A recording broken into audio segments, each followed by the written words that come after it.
Hello gamers, Power Heal here, and back from a little bit of a hiatus. Thank you guys so much for sticking with me.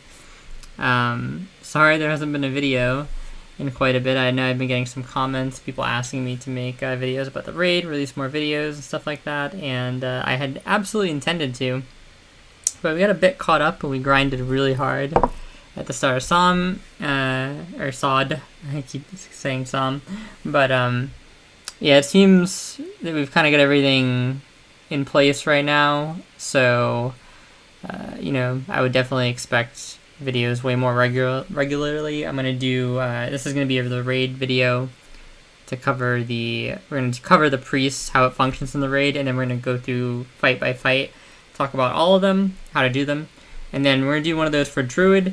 Paladin might be a little bit, because I don't really know when I'm going to do the Paladin, because I'm not a huge fan from what I've seen, at least, of Paladin Phase 1. I mean, I don't think it's, like, horrific or anything like that, by any means, but, I don't think that it's that good. There's going to be a little, also, fishing noises in the background. Hopefully that doesn't bother you guys too much. If it's a big bother, I'll just, like, cut it out for next time, or I'll recut the video after. But yeah, just doing a little fishing on my character on the side here on my alt.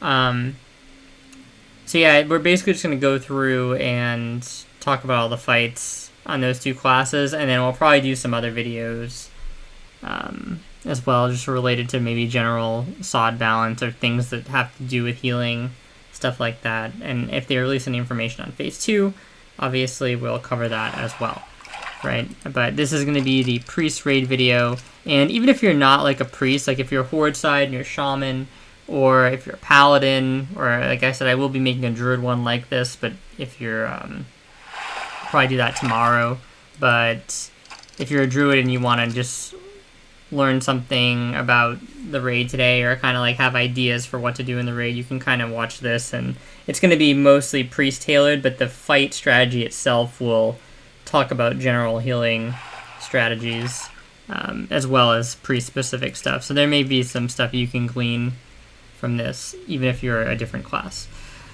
So yeah, let's get right into things, basically. What do I think of priest, right? What do I think of it in the raid? So I think it's really good. I think it's the best healer, pretty much. Now, if you look at Warcraft logs, you're probably going to see a lot of druids, I think, from what I saw.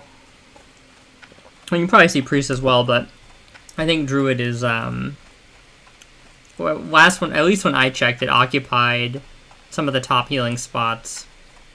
And druid is definitely really good, but I think obviously there's a lot more to the game than just like raw healing, right? And I think priest is just like it's still the most versatile class. It's like way more versatile than druid. It has like way more answers for every situation. If I was like solo healing the raid, I think I would rather be on the priest like 90% of the time, I would say, like, or pretty close to like 100% of the time, like 99% of the time. Obviously, if you bring enough damage and you have really good DPS players and they know how to kick and stuff like that, then you can pretty much solo heal it with probably anything. But I think the priest is the biggest problem fixer, and I feel like that is generally the point of healer, right? Is you are there to do the required healing, and then you're going to fix any problems that kind of occur by people playing incorrectly in the raid, right? So they're the mistake eraser, you can think of them as. And I feel like just Druid doesn't do that quite as well, although Druid is still, like I said, exceptionally strong. So that's kind of how I feel on the general balance, and I'll talk a bit about the priest abilities and kind of like what I use specifically. So basically, it's like Prayer of Mending is just insane. It was even better than we thought. Like we thought it was gonna be good going in, right? If you look at the priest video, I mentioned that it's based on the history of the spell, it's probably gonna be a pretty good spell. But I did not expect like this, just in terms of like the actual healing numbers it does. as well as like the mana cost.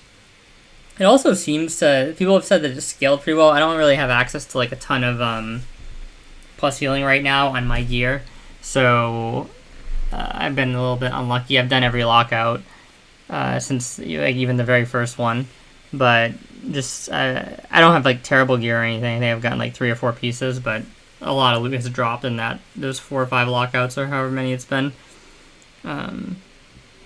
I haven't done this week's yet because I'm doing it on Friday, or this like particular lockout.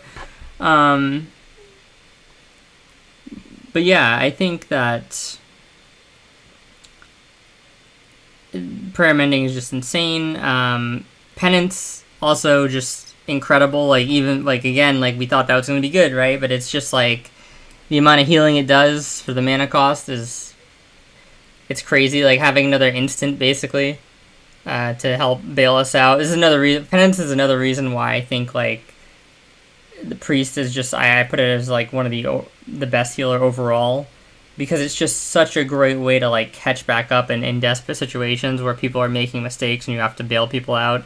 Between like penance, shield, and palm, there's also really good synergy, I think, between the 3, because you can kind of have palm. If you get Palm out early, you can have it out there doing the healing, and it can kind of help out while your other spells are taking some of the load off as well, right? So it's like, you know, like I've had like my Palm out bouncing around, it bounces to my Penance target, I hit Penance, it immediately bounces off to heal somebody else that's needed. You know what I mean? Now the Penance target is put back up, and I can shield somebody else. So in those emergency situations, I feel like those 3 spells are just popping off. Like completely. I haven't really played much with Prayer of Healing.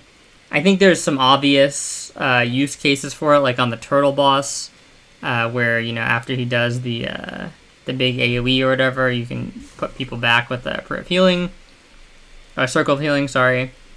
But I think I tend to just take Palm I tend to just take Penance because it's just you know, safer. I think, right? Like, there's more situations, especially if you're running with, like, a druid or something, which tends to be, like, a fairly popular pairing, I feel like, in my opinion. Priest-druid. Also, I've run with a lot of paladins, but, you know, druid can really take care of the AoE healing with wild growth, because that's just such an insane spell. Again, that's one that I didn't think would be that good. And Blizzard just like, well, we're going to put the numbers on that up to, like, 12, you know? 12 out of 10. And yeah, so I just like Penance for the consistency. Like, it's not going to be like your top parsing, you know, you're not going to necessarily top parse it. You can probably cheese parses a lot harder with Circle Healing, so if that's your thing, you know, you can take it. Luckily, it's not really that hard to get, just the Duskwood thing. So if you're into parsing, you can look into that. But I think, like, in terms of just having like a solid, fast run, I generally like having Penance, just being more of that mistake eraser, right?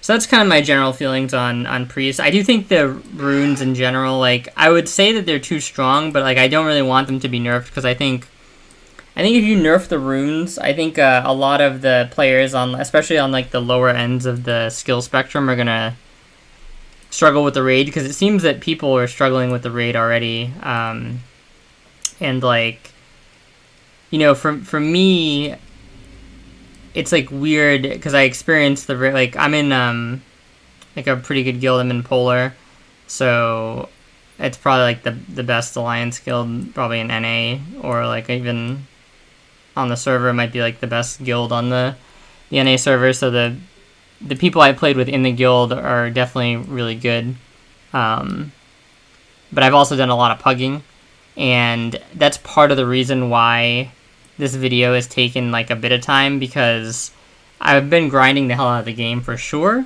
and it's definitely like maybe impeded my ability to make a video, or not necessarily impeded my ability to, because I could have, I guess, at any time, right? But it was like, oh, I'm gonna do it today, but I have this like really good farming session and my layer is not being taken and stuff like that, so I'm gonna keep sitting there, and then all of a sudden it gets late at night, right?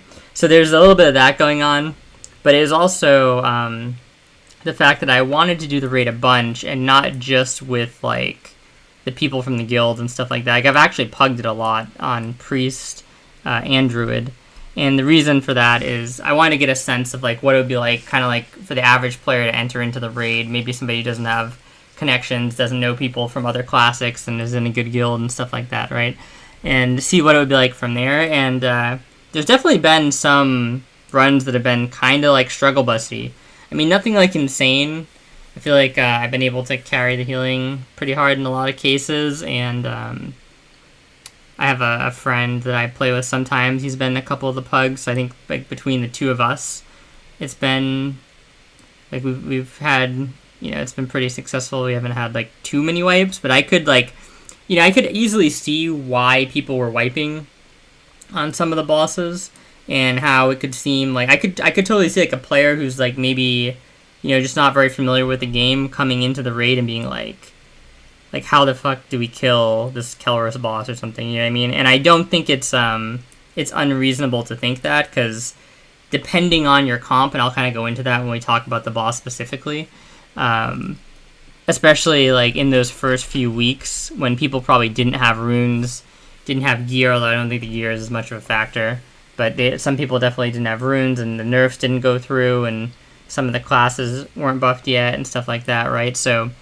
depending on what you were using and what you were going up against the boss with, your experience against the boss could be completely different, right? So it'd be weird for me to sit here and be like, oh, the raid is like giga easy for everyone, because it's not going to be giga easy if you're playing with pugs who don't have their runes, or playing like maybe like some of the really, really bad classes right now.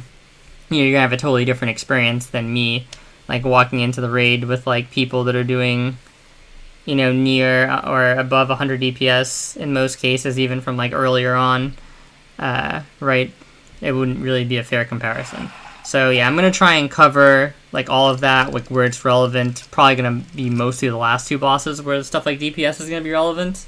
And I'm going to try and also give strategies that you guys can talk to your group about if you guys are struggling. So it's going to be just general healing strategies, and then it's kind of going to be like, you know, if you're in a pug or even a guild group or something and you guys are just really struggling to kill this boss, maybe there's a couple ways you can do it that'll make it a bit more painless, and they won't be so finesse orientated, right? They'll just be more sort of brute force, and hey, if you do this, you know, if you invest a little bit of time into doing this, or if you invest into this consumer or something like that, it'll make the boss a lot easier.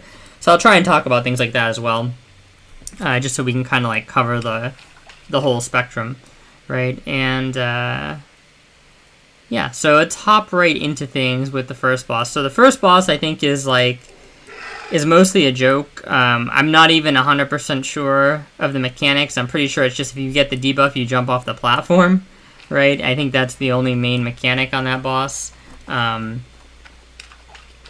then the little swirls in the water below, if you get hit by them, they bring you under. And I think the concept there is that the boss has like a while the boss is up, your breathing underwater is like severely reduced. But I don't think that really becomes a problem. Even if you get hit by like one swirl, you'd probably have to get like chain knocked by the swirls in order to actually drown underwater, or just like forget that you're taking damage or something like that, right? And I'll actually use this paint thing. And before we start, I'll go back to the first boss in a second, but I just want to talk about the talents really quick, because there was one thing that I thought we were gonna go holy, but the reason why. So this was like the original spec. I'm sorry for changing topic here, but this is important to get out of the way first, I think, right? So I think this is the original spec. Hold on. I get a spam call.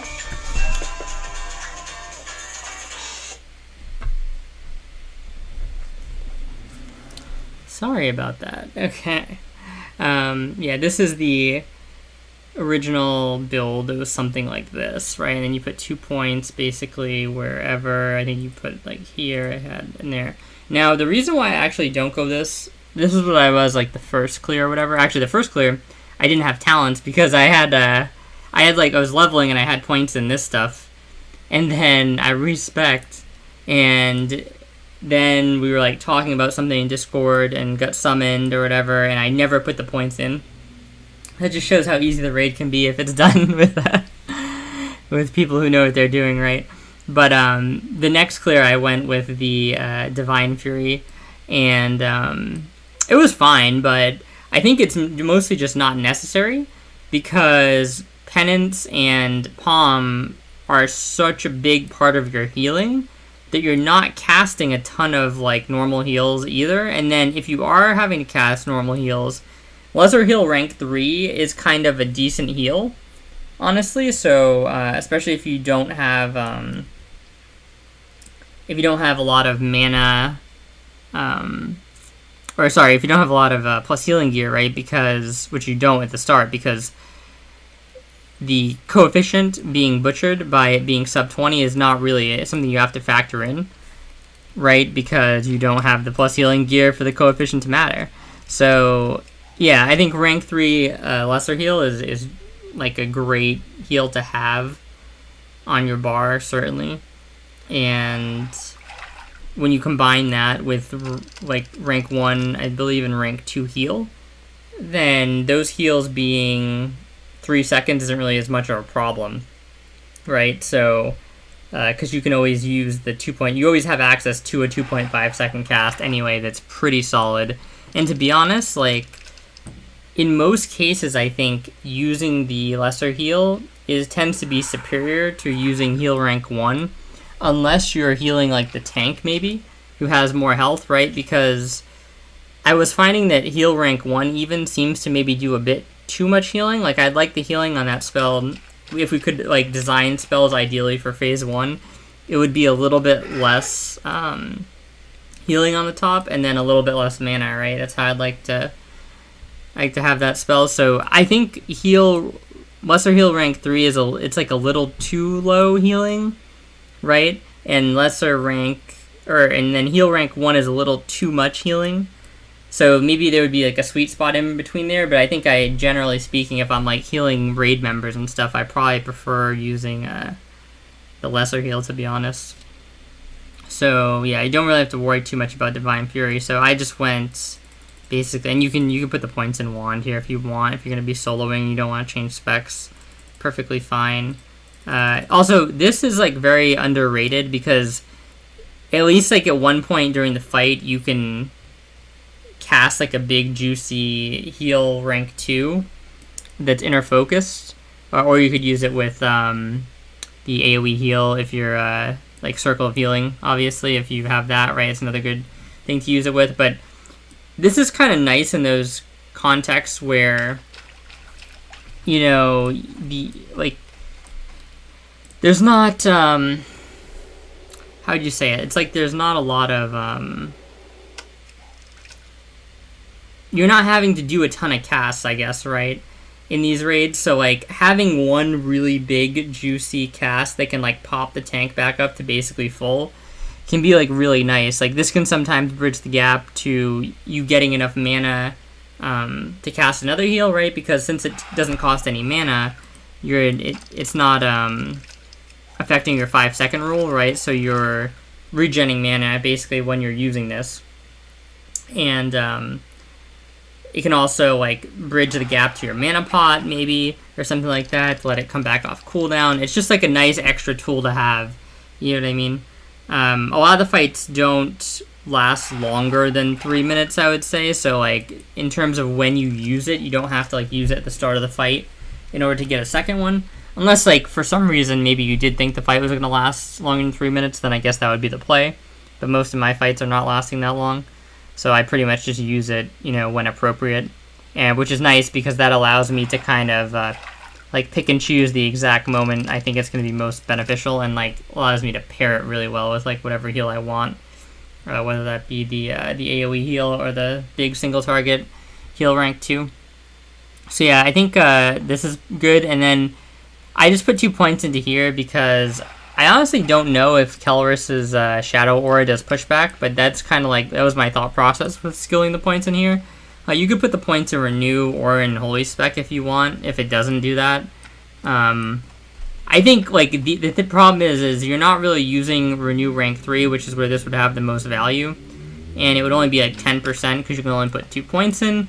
So I think you're using Renew rank 1, which I'll talk about, and you know, that's basically like 4 healing on the Renew or something like that. So it's pretty irrelevant. And then 2% crit is pretty much nothing for a healer, right? So I think I like having the 2 points in here just in the event that if something kind of goes down where I'm having to tank a mob, then, you know, it's not like the end of the world, essentially, right? So that's why I put the points in there. It's also probably just better for like open world stuff. Like, I would probably put the points in here and then here for open world stuff, or you could put it in here. You could take these 2 points and put them in here, I mean, right? So anything like that I think works just fine. And that's basically the talents. I just wanted to mention that because it was kind of an adjustment from the original build I had said. I definitely recommend running this one. And obviously, like, meditation just is nice, right? It basically, because you don't need this, like, this just becomes default better. So even though it's not really insane, it's still doing something for you, right? Is kind of the thought process there. So that's the talents. And all right, going back into the first boss. So the first boss is, you know, very easy. I would say I'm going to draw the platform, right? So you get the platform here, okay? And then you got like the shoreline. We'll go in brown, like here, okay? And then this is the other shore. And then there's like the thing to get onto the platform. I think there's a couple of these actually, but that's basically the idea. And then this is obviously broken up into sections. It's not a solid platform. I think the boss is like here, right? So typically how everybody does this is they just go onto the platform, right? And then the person who gets the debuff jumps off, and you know, you can like kind of run to the edge of the platform as a healer to heal him as he's running back around to get on. And then you know, you're just healing who the boss is dealing damage to you, which may be a hunter pet. Oh, definitely make sure you have your pets turned on, or your pets like turned on in the frame, because I mean you should always have those turned on, but it's like specifically important, I feel like, now in SOD, because hunter pets are crazy. I think that they did just nerf them in terms of like how tough they are, because they didn't like that they were sometimes tanking raid bosses. But yeah, they can basically tank pretty much any boss in the raid, which is kind of weird, but was absolutely a thing. So sometimes the pet may actually be tanking, and you may want to be healing the pet. So pet healing was a meme back in the day. I used to like name myself Zookeeper and stuff on the details, and we used to have fun in MC like sniping each other on pet heals. Now pet healing is like kind of legitimate, so the tables have turned. But yeah, so you basically just stand on the platform and you heal whoever is taking damage. What I tend to do is I just like put palm on the melee and let that bounce around. And the trick you can do with palm, like the palm tech, is basically you put renew on so you put palm out on like the tank probably, right? And then or whoever has like threat or who's going to be taking damage. And then they're going to take damage, it's going to bounce. But the problem is the second it bounces, you don't really know who it's going to go to, right? Which means that, I mean, there's some cases where you'll know, but like most of the time you don't, right? If multiple people are taking damage. So, and you don't know if that person that it jumped to is going to take another source of damage. And them taking damage is like one of the requirements for it to bounce again. So the main thing with your palm is you don't want it to be dead. Like you don't want it to bounce to somebody who's not going to be taking damage and then it's doing nothing. And then you don't want to be like recasting it when it has charges on it most of the time, right? So if your palm still has 4 charges, you know, you don't want to be like recasting it without letting that one expend its charges first, right? Because you're just not getting the full like healing value out of it. So what you can do is you can put like a rank 1 renew on the person who palm bounced to if they're not going to be taking damage, and then when that renew ticks, the palm is going to bounce because it also bounces on the target being healed. Now the thing with rank 1 renew is that it doesn't it will not cause the palm to bounce if the target is full health. So if the target is full health, you're going to need to cast rank 1 lesser heal, or you can be like any heal basically on them. But if you were trying to force it and they didn't need healing, you would cast rank 1 lesser heal.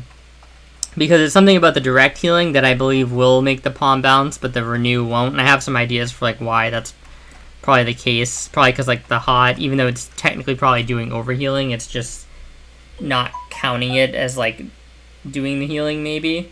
Whereas like the direct heal, it's applying like the plus whatever directly to the person. Like it's like, in other words, the hot is probably taking like +0 on them in some way when they're full health, and the heal is just going to be plus. It's still going to be plus whatever onto them. But regardless, like that's kind of like how that works. So again, if you need to move it and the target's full health, just hard cast rank 1 lesser heal. If you need to move it and the target is not at full health, you can use renew, and when renew ticks, it'll move the palm to somebody else. So basically, a lot of your healing, I feel like, is going to be in like the low intensity situations. Is going to be you have palm out, you're going to put it out on the target that is most likely to take damage, you think, right? And then you are going to, manipulate when possible, right? When it kind of gets stuck, with renew and then rank 1 lesser heal, and that's going to be how you're going to kind of get the palm to jump around if it gets onto somebody where it's not likely to just jump by itself, right? Because the normal condition for it to jump by itself would be somebody taking damage. And then if you're playing with something like a druid or something like that, it can be even easier, because I believe it also will jump if somebody else heals the target as well. So it's either if they take damage, or if you heal them, or if somebody else heal them. So if the druid has a wild growth down on that group or something, the palm is just going to be bouncing around like crazy, as long as it's going to targets within the group. So another reason why druid priest healing is pretty synergetic. So that's basically like kind of like the little mini game of palm, and that's going to be used like throughout the raid on the trash. The trash in the raid is a complete joke, by the way. Like just literally manipulating palm. Well, like you'll probably get like almost 100% of the trash healing, especially if you throw some shields in there. Between palm and shield, like the other healers don't have a chance to get any healing. That's how like weak the trash is. Especially in like a normal run where you're just like not AoE pulling it or something, like it's super easy, right? So we're not even going to talk about the trash, because the trash is just super easy. But yeah, going back to kind of like the point of the bosses, you're just putting palm on the melee, and then you can also put it on the ranged if you guys are like kind of a couple, you're on a platform and somebody's taking damage due to the lightning storms or whatever. You can put it on and then put renew on, and it'll start bouncing back and forth. I would say that the main thing with palm is like the default is probably going to be on the melee, but then like you want to be cognizant of what you're doing. Like I've had situations on Kelris, which is like the later fight, where the range has been in a stack and a chains has gone out, and the chains hit somebody in the group, obviously spread to everybody in the range stack, and then after I dispelled the chains, I put the palm on myself, did rank 1 renew, then rank 1 to renew the next person, right? And the palm just basically just bounced around our range group.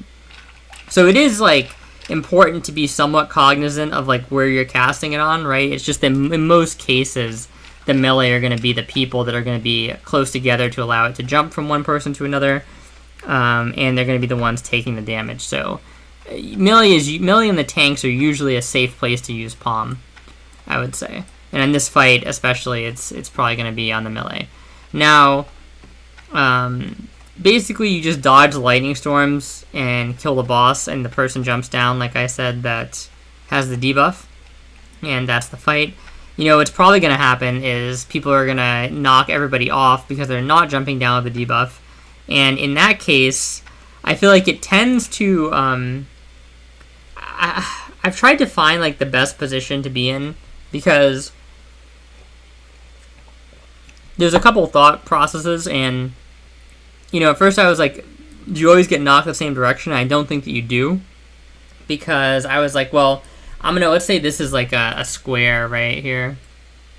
Let's say this is like the first solid square, and like at first I'm like, okay, well, I'll position myself here, right? Because it's gonna knock backwards So therefore, I'll be knocked into the middle of the square, right? And that way, I won't get knocked off the platform when somebody messes up the mechanic. But I feel like I've done that, and then I've also been knocked like this way into the water, right? Like off the edge of the platform. So there's that. And then sometimes if you're in the middle of the platform, I think that the knock is like far enough where you may, even if you are in the middle, you may just like no matter what direction get knocked into the water, right? So I think that honestly you kind of just have to probably pick like one of these points and hope that it knocks you back and not knocks you like in. And yeah, so I don't really know if there's a way to control the knock. Perhaps it has something to do with like your orientation on the platform relative to the boss. Not 100% sure, but the thing is like even if you do get knocked into the water, it's not a big deal. What you want to try and do is like if you get knocked because somebody didn't jump off and you're in the air, you probably want to put palm out and then put a renew out on the person who is like most critical or you think is going to need healing in the next like 5 to 10 seconds as you're reclimbing back onto the platform, right? That's basically, you can also toss shields while you're falling, right? And that's kind of how I would play it. And you also want to be sort of aggressive with the healing while you are on the platform, because the healthier people are when you're on top, they have a lot more of a buffer period before, they have a lot more of a buffer period before they die. So if you get knocked off and you can't heal them for a little bit, it's not as much of a problem, right? And that's why I just recommend not getting behind in this fight. And it's not really like a super mana intensive fight. It shouldn't last that long. So I wouldn't be super scared of investing mana to make sure that people are alive. Because like the thing that will wipe you on this fight, even though it's very easy, is if you like lose people kind of like early because you're trying to be too stingy with your mana, and then you get knocked off, and now it's like they were already at 50% HP, and now you're not there to heal them, and maybe they took a tick of the lightning storm, and now the boss is targeting them because the tank got knocked or something, you know what I mean? So just heal early and heal often on this, and you should be fine. Try and abuse palm as much as you can. Also, use penance a lot on targets. Like, wait for them to get sort of low, I guess. But, again, like, you have to be careful of doing that here because it's, if you get knocked, they're kind of in trouble. But you can, like, if it's a tank or something, let them get to 50 and then penance, right? Both of those abilities, I feel like, carry this fight really hard. And then, like I said, if you're falling off the platform, make sure you get your palm out there. You have some renews up, rank 1 renews, and you can shield people as you're falling off, etc. And then if people fall off with you, you can obviously heal those people on the way up, right? So, very easy fight. Alternatively, a strategy I've seen people do is they put all the ranged, like, right here on the beach, and then you guys just heal. And you bring the boss to here, right? So the boss goes here. And you just heal the melee who stand on the edge, as well as the tank. And then you nuke the boss. And I don't think the range even... I don't think anybody can get knocked at that point, because I think the knock only happens on the platform. So I think even if people mess up the mechanic, only the melee are getting knocked, and they're probably getting knocked into the water where you can heal them anyways, right? So if you're really struggling... That's another like super basic strategy you can do. So yeah, you should be able to kill that pretty easily, I would say. Now the second boss, we'll like wipe this out. We'll do new. Don't save. Okay. So second boss is the turtle boss. Turtle boss basically just like circle room, right? And then, like, we'll say turtle boss is in the middle. And people are just spread out around the boss. And this one is very easy. The main thing the only reason why people will die on this boss is if they take a bubble, like, right before the turtle is about to explode. And that's pretty much on them. As a healer, though, I would say this is another fight, kind of like the Baron boss. Don't worry about your mana here. Just kind of like send it. I mean, you don't want to be like completely wasting mana, especially if you have like really bad gear. Then maybe you might have a little bit of mana trouble. But the mana mechanic on this fight, where you get mana back from the orbs, is actually like very strong, right? So you don't have to worry about wasting mana. If anything, you want to, expel as much mana as needed to make sure everybody is healthy going into the explosion. And you can outrange the explosion as a range. A lot of range get hit by it. Probably has something to do with like where the boss is tanked, or if they're maybe trying to get bubbles or something like that. But yeah, you can absolutely outrange it. So you don't even need to take damage yourself, really. And you can just be healing everybody else, essentially.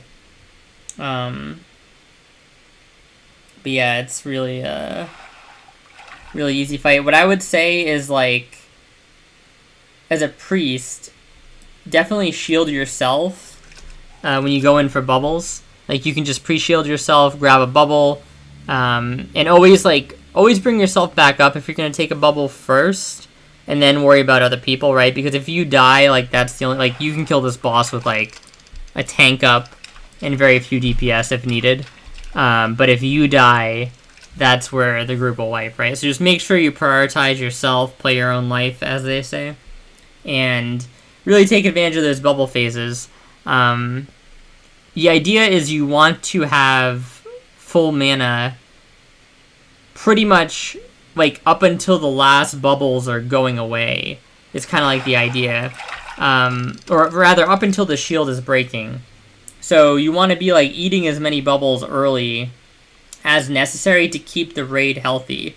So, like, for example, if you have to spend, like, 20% of your mana bar to heal people to get them up because they took damage from the bubbles, you then want to, like, replace that and heal yourself, right? So drop a heal on your, like, run into a bubble, or preferably put a shield on yourself, and then you won't even have to heal yourself after.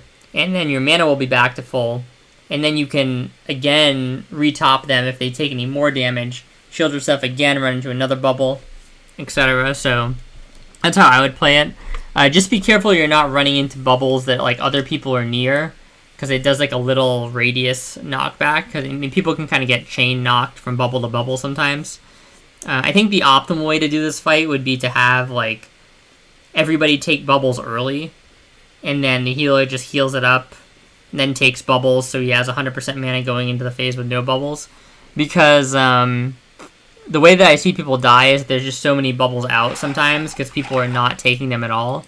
And then when somebody finally does get hit by a bubble, or they take a bubble for mana, and maybe they're not paying attention and it knocks somebody else, like, that person will get chain knocked from bubble to bubble. So reducing the amount of bubbles in the environment by intentionally eating them early is not a terrible idea, as long as, you're kind of doing it where you're cognizant of the other players in the arena and you're not griefing them, right? So that can be, like, a pretty good strategy. But overall, I say don't overcomplicate it, right? Just, don't worry about your mana, because you're going to have infinite of it, basically. Pre-bubble yourself when you're going in to take damage. You can pre-bubble people for the knock, is another thing you can do. So when he's about to do the AoE explode, and kind of, like, you'll kind of get a sense for just playing the boss, like, when he's going to shield break. So you can just basically, like, eat some, if your mana's a little bit low from healing people, you just eat a bubble or so, drop one heal on yourself, bring yourself back to full, and then just, like, put your shield out every 4 seconds when the cooldown allows. And then when he explodes, like, all those people are gonna have a nice buffer, right? And you can prioritize the melee, because they're probably gonna be the ones that aren't gonna get out, right? Some of the range might actually, like I said, most of the range seems to be eating the damage, but, there's at least a chance they might not, right? So I would definitely focus your bubbles on the melee in that case. And, yeah, it should be, like, a really easy boss. If you have Prayer of, or Circle of Healing, then you would just put everybody's health back after or everybody in the group, I guess.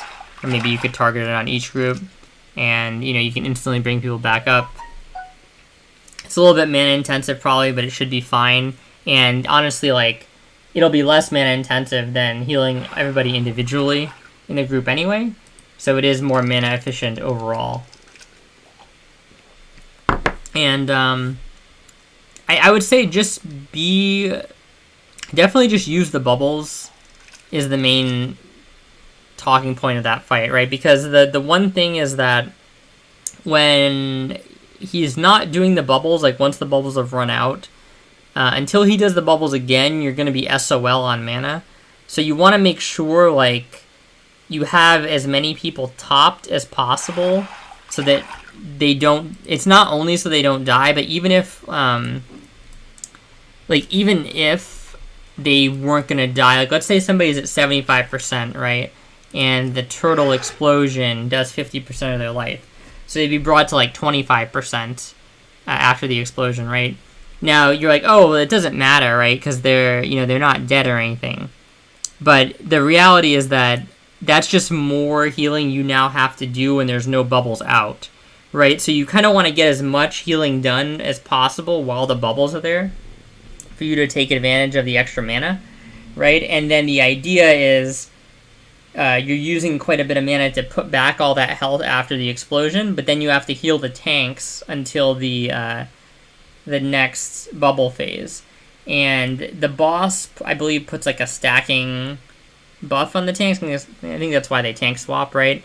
And eventually he does hit like reasonably hard. It's not like hard to keep up healing wise normally. It's just it will drain your mana a bit, right? So you don't want to be not using the bubbles and having low mana going into that phase, or having to do more healing than you should because you didn't heal people beforehand, which saps your mana, which means you don't have as much mana left over for the tanks, right? Because that's another way you could wipe, is if the tanks do die because you go then you will wipe on that boss. But it shouldn't really be a problem. And I think the spell of choice to heal the tanks here, again, is Penance, because on this particular fight, you can definitely let them get chunked out, because you don't have to worry about not being able to heal them like on the Hydra boss, right? Because you're not going to get knocked off the platform or anything like that. There's not going to be any LOS issues or anything of that sort. So you can really take full advantage of Penance and kind of let them tick down. Maybe you can even get a couple ticks in the 5-second rule, right? Regen some mana and then slam that Penance into them. And they're pretty good. And then you have, so you can do that for one, like one set of healing on the tanks, right? And then you can drop the Divine Illumination with like rank 2 heal, so you can let them dip low again, and then your Penance is back up, right? So you can Penance again, and then at that point you might have to start dropping in normal heals, but there's basically a lot of things you can do to kind of like artificially extend your mana in that fight, and I would recommend doing that if your group is struggling or if you don't have very good gear, stuff like that. So that's kind of how I would play it, is to just like use every tool you have available, and remember that Penance is like really strong at doing a lot of healing for a low mana cost. It's like great to use on the tanks in situations like this. I think sometimes people may get confused with like the new kit, and they'll be like, oh, well, I still need to be casting my heals, my normal heals, flash heal, stuff like that. You really don't. A lot of that stuff, like if you're using flash heal in this raid, it's probably because something went wrong. Like you are desperately trying to like make up for something that had occurred that shouldn't have happened, right? And if things are going normally, you can honestly just like Penance that tank and then take your time bringing up other people back to full, just like a super strong ability. So yeah, try and definitely take advantage of Penance and Palm when you can. Palm is another great ability to use here when after the bubble pops, right? But you're going to have to keep in mind there's probably not going to be a ton of people taking damage after that, because there's not going to be even many bubbles left on the field, so you're going to have to be using rank 1 Renew to move it around. But it will move around because their health won't be full, most likely, right? So it should be pretty easy to keep it moving. And rank 1 Renew basically costs like no mana, right? So we're not worried about using that. And in this case, it's not even going to get wasted, because the bubble explosion thing that the turtle does actually does quite a bit of damage. So even if you have Palm on somebody and you renew them, you know, they're probably not even going to be brought to full health from that combination, so you won't really be doing overhealing at all. So, yeah, Turtle Boss, pretty easy, I would say. And then the next boss is it's a girl, Naga with the ad. Basically, if you get aggro on the ad for whatever reason, just run over the Frost Trap. Don't sit in the Frost Trap because you will freeze, and that's kind of bad. And then you get like a stack, I believe, and once it stacks like so high, you become frozen. So you can like run over it a little bit to help kite the ad through it, but if you've been in there for too long, you'll freeze. You kind of just want to play in a situation where the frost field is between you and the ad, if that makes sense. But this boss is like super easy because you can just nuke the boss, and she doesn't really do much. You can also dispel people who get ice blocked, I believe. So there's that you can keep in mind. But yeah, this is just a super easy boss. Again, prayer mending on the tank is really insane here. It'll just bounce between whoever is taking damage from her and the ad, and you probably won't have to do much actual healing, maybe other than the occasional penance here. Just a super easy fight. I won't be going. That's pretty much all I'm going to say on that one because it's so easy. If you guys have any specific questions or if there's something you're struggling with about it, just leave it in the comments. But I think it's really it's probably the easiest fight in there, honestly. The fourth boss is the Murloc Boss.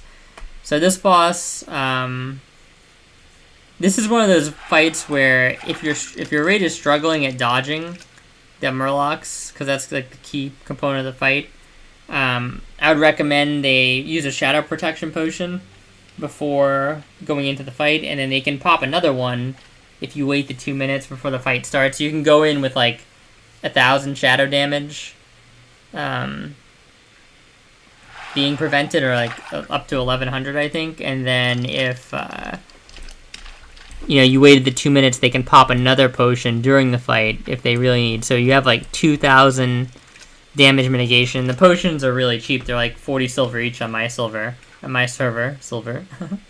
I think that's the way you like brute force this fight if you have people that are really struggling, because honestly, like if you pop 2 shadow protection potions and you're still wiping to the boss, like I don't know, people, they need to practice their fundamentals and moving, for sure, because that's a lot of free chances you have if you're using the shadow protection potions. Otherwise, like basically, again, this is a fight where penance goes really hard because during the first portion of the fight, you're just going to be healing the tank mostly, right? So again, you can use penance to heal the tank like super effectively. I'm not sure if like early on if Prayer of Mending is going to be doing a ton because it should only be like one person taking damage, I think, right? But yeah, it's, if you see other people taking damage, I believe there's like the dot that he throws out, the curse or whatever. So, if there's people taking damage, you don't have a dispel for that. You can obviously use Prayer Mending there, and that'll be good. It's just really efficient heal. If it's just that, like, again, if nobody else is taking damage, then you don't really need to use it. In the interim phase, I would toss out Prayer Mending for sure. The thing is like, sometimes people get pretty spread out during this phase. However, the range that it can jump is fairly far, and it's kind of like one of those things where it's so cost efficient and just so good and so cheap that it's worth having out in situations like this always, right? Because even if it's not like jumping, a lot of times you'll be able to make it jump, and even if it does jump to a target who's not getting hit by the Murlocs and they were like 100% health, sometimes again you can just force it with a hard cast heal. If you're not able to hard cast a heal because you're just dodging the Murlocs, then it wasn't the biggest loss anyway because it's cheap, right? It doesn't cost a lot of mana. So yeah, I would always just like, once you see somebody take damage in the Murloc phase, just toss Prayer Mending out and then try and manipulate it as best you can. The main thing with this phase is just dodge the balls. Or dodge the Murlocs, I guess, right? So there's a spot in the back of the room where people say it's like the safe spot. because there's not really like I think it like basically the Murlocs come from the eggs, right? And there's a spot in the back of the room where there's eggs, but there's like a spot behind the eggs essentially. So that's sort of like the safe spot, except the fact that Murlocs, I'll actually draw it right here. Hold on, we'll draw it. Okay, so we'll just do the circle room, right? And then there's like, these will be the eggs. I'm just gonna put X's, right? And then like basically what happens is it's like this, right? So the eggs don't go all the way back in that spot. So you can kind of like stand here. This is like the safe zone. The one thing though with that is that the shadow crashes come during this phase, and that you still have, how the Murlocs work is they just, I believe, walk in a straight line from where they are, and they intersect in the middle of the room somewhere, right? So the ones from the top basically are still gonna walk all the way down. I don't think they stop at the other egg. I think they just walk until they're essentially, they phase out of the arena. And I think that the boss also blocks Murlocs. So those are two things to keep in mind. You can either play the safe zone, or you can play the boss. But the thing is like if everybody plays the safe zone, all the shadow crashes get baited here, which we'll say are like the reds. Right? So if there's too many people in the safe zone, you know, you can kind of get a lot of shadow crashes. Now, I think it's mostly the damage you have to be concerned about is the on-hit damage. If you have to walk through a crash that's already down, it's not the end of the world. So you can honestly still do that strategy as long as you're paying attention, because even if somebody like blocks your way out with shadow crashes, like let's say you're way in the back, right? Let's make you yellow here. And you're like way the fuck in the back. And your guild is like in front of you, and they bait shadow crashes in front of you, and now there's like a wall of them. You can like run through them as long as you're not also taking Murloc damage. So the main thing in this phase is avoid the actual shadow crash and avoid the Murlocs. Like if you have to run through the ground AoE that the shadow crash leaves behind, like that's okay. Just don't like sit in it obviously, and don't get hit by the Murlocs, and don't get hit by the actual crash itself. Those are the things that'll kill you. You can take a little ticking damage from the ground targeting. So you can just walk through it and out of that if needed, but you just don't want to have a situation where like you're having to dodge Murlocs that are coming in from the top, and your only way to go is to run out, and their shadow crash is like dropping in front of you. So how I tend to do this fight is I just like stand somewhere like here. Right? I stand in like one of these spots, where I'm not standing directly in the middle, like I'm not standing in the middle of the intersection, holding up traffic, holding up the Murloc traffic from all four corners, right? But we're not standing also in the very edge, because you don't want to stand anywhere near the eggs, because if you stand like on the egg or near it, when a Murloc spawns, it'll just like auto hit you, which is obviously really bad, right? So yeah, don't stand near the edge. I think there are some spots that are like safe like this in between two eggs behind them and stuff like that. But again, the hitbox of the Murlocs, it seems like when they're spawning at least, is a little bit weird. So just something to be cognizant of. And yeah, I would stand either in the safe spot behind the boss so that he blocks the Murlocs, or in one of these kind of like zones that aren't quite in the middle but aren't quite at the edge. And I tend to find there's like enough room. What you do is you just like, if your zone gets populated by the shadow crashes or whatever, you just move to the next zone, right? And yeah, basically you just, do the fight. It's like 3 phases. I think 3 phases of Murlocs. Last phase you just go boss. Don't worry about the tentacles because they just keep spawning. And it's like pretty easy fight.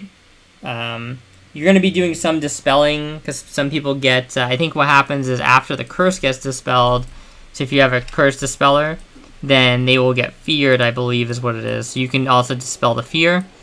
So be on the lookout for that. And yeah, other than that, it's just really easy. The thing is, the fear doesn't come out, I believe, or the curse that produces the fear doesn't come out during the Murloc phase. So the only thing you might be you might be sketched out about is if somebody were to like not dispel the curse right away, and the curse is still on somebody when the Murlocs come out, and then they decide to dispel it. That's where you need like an instant dispel on the fear, right? Because otherwise, I mean, obviously you want to dispel the fear anyway. There's no reason not to, but if you don't dispel the fear right away, it's not the end of the world either, because it's just not crucial for that person to not be feared, right? But if the person were to eat the fear in the Murloc phase, which I don't know if it's possible, but it might be possible, and if that's the case, then you want to instant dispel them, right? Because then they'll just be like walking into Murlocs and probably die relatively easily. So yeah, that's the Murloc boss, and then the Jett boss, the totem guy, right? So this guy is very easy in my opinion, but he can kind of be like a pug killer. And I'll start off again with the foolproof easy strategy for this boss would be, I don't know if nature protection is available right now. If it is, you could always get some nature, because I think that's what the lightning shield totem does. It does nature damage. But I think that the real, like, super, super easy, like, we're never going to wipe through this boss strat is when Wind Fury Totem comes out, right? You just DPS Wind Fury Totem down, and then you do not attack the boss again until Lightning Shield Totem comes down.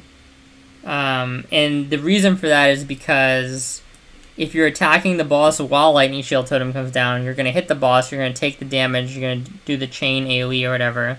Lots of people are going to take damage. And that's basically how you wipe on this fight, is you wipe to Lightning Totem. Or you wipe to Wind Fury Totem killing your tank. Now, typically, I would say, if you're not taking Lightning Totem damage, the Wind Fury Totem is easy to heal. So people will tell you there's like a bunch of ways to do this fight, right? Where like you kill every totem is one way. Another way is you kill the Lightning Totem, Lightning Shield Totem, and Wind Fury. Another way is you kill only Lightning Shield Totem. So you can do it in a lot of variations,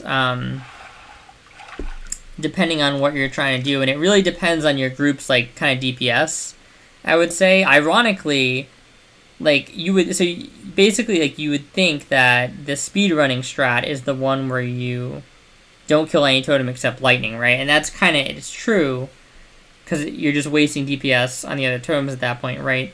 But also, if your DPS is really, really bad, things kind of come full circle, because how I feel it goes is like if your DPS is really good, you only kill lightning totem, okay? And then if your DPS is mediocre, but still pretty good, or still pretty reasonable, since you're not trying to parse or anything like that, you're probably better off just killing all the totems and doing the fight cleanly, or at least killing Wind Fury, and the Lightning Totem, right? Because those are like the more dangerous ones. But then if your DPS is really bad, what kind of ends up happening is you may not actually have enough damage to like kill the totems and then get back on the boss. Like you may actually fall behind the totems. So in that particular case, you almost have to go and only kill the Lightning Totem and then attack the boss. The problem is that if you're in that position where your DPS is really bad, so you basically have to leave 2 totems up in order to do any damage to the boss, your healer is probably just going to because that means that, unlike the first group who's leaving those totems up because they're trying to end the fight fast, your fight's not going to end fast, right? Because your DPS is bad, which means that the tank is now eating Wind Fury the entire time. And the thing with the Wind Fury is, it's very easy to heal the Wind Fury totem if the fight is not super long, right? But the moment the fight goes really long, I mean, it's just a math problem, right? There's nothing your healer can do. Again, Penance is like a miracle spell here, as it always is, because it's just an amazing spell in this iteration of the game, at this point that we're at now.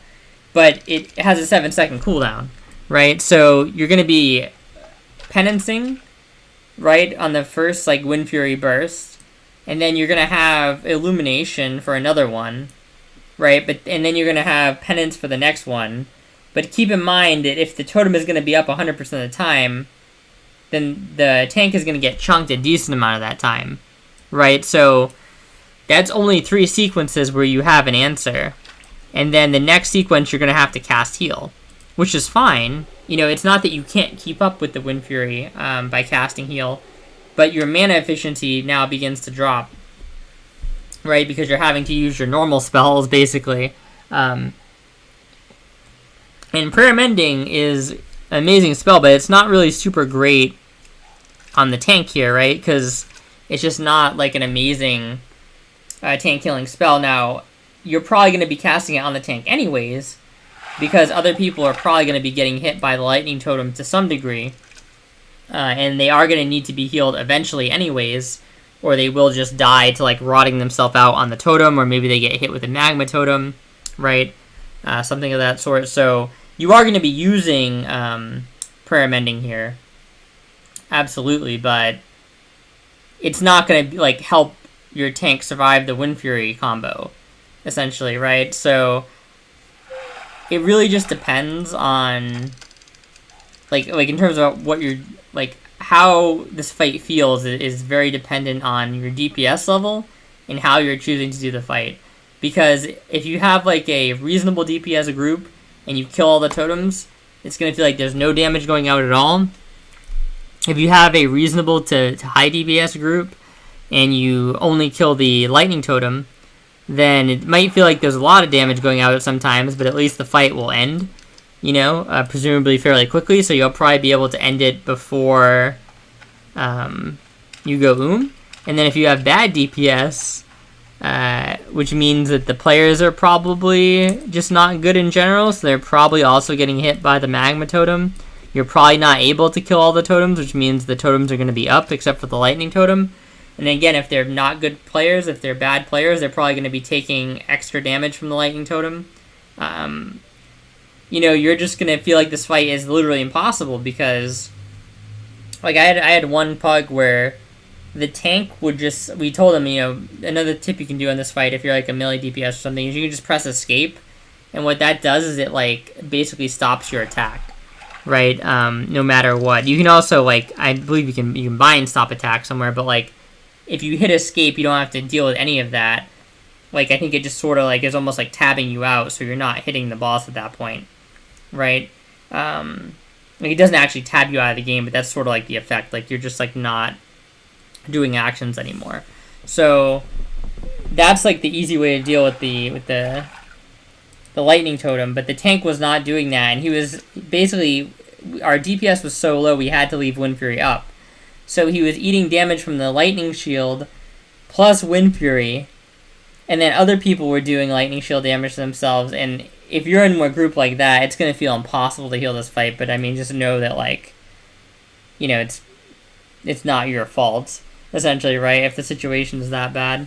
It should be, like, a super easy boss if everybody's doing their job properly, and if people have the DPS, you know, then you can do all these, like, cheesy cheats on it, and if you don't, then you kind of just have to do it the normal way.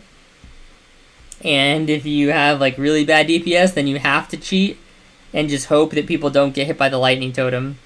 Another thing you can do if you have really bad DPS, and you need to leave Wind Fury up, is you can kite the boss away from the totems, right? And you should probably be doing this anyways.